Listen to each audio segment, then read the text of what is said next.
வணக்கம். இது ஒரு பொது விழிப்புணர்வு காணொளி. இப்ப ஒரு குறளையும் அந்த குறளுக்கான விளக்கத்தையே பார்க்கலாம். ஒத்தது அறிவான் உயிர் வாழ்வான் மற்ற யான் செத்தாருள் வைக்கப்படும். இதுக்கு என்ன விளக்கம் அப்படின்னா, நம்ம நல்லா இருந்தாலும் சரி, நம்ம நல்லா இருக்கிறோம்னு வச்சுக்கோங்களேன். நம்ம கூட இருக்கிறவங்க நம்ம கண்ணால பார்த்துருப்போம். ஆனா அவங்களுக்கு உதவி செய்யணும் நம்மளுக்கு தோணும். உதவி செய்யறதுக்கான திராணி நம்மகிட்ட இருந்தோம் அவங்கள நம்ம வந்துட்டு கண்டுக்காம இருக்கிறோம் பாத்தீங்களா.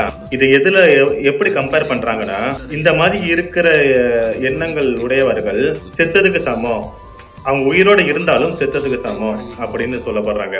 நான் சொல்ற கருத்து என்ன அப்படின்னா, நம்மளால முடிஞ்ச அளவுக்கு ஒரு சிலருக்கு உதவி செய்யலாம். உதவி என்பது பணம் மூலியமா தான் கொடுக்கணுங்கிறது இல்ல. பணம் கொடுத்தாதான் உதவி அப்படின்னு யாரும் கருதப்படல.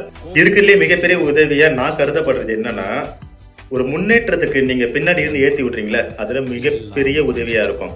உன்னால முடியும், நீ செஞ்சிருவ, நீ சாதிச்சிருவ அப்படின்னு பின்னாடி இருந்து ஏத்தி விடுறது நான் கருதப்படுறது.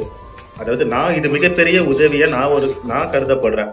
இப்படி உங்க கூட இருக்கிறவங்கள நீங்க இந்த மாதிரி கொஞ்சம் ஏத்தி விட பாருங்களேன். அவங்களுக்கு என்ன திறமை இருக்குங்கிற பார்த்து யாரால என்னென்ன முடியுமா நீங்க இருப்பலாம். பணம் இருக்கிறவங்க பண உதவி பண்ண போறாங்க. சில பேர் பணம் இல்லாதவங்க அவங்களுக்கு பக்கபலமா இருக்க போறாங்க. உன்னால முடியும் அப்படின்னு சொல்ல போறாங்க.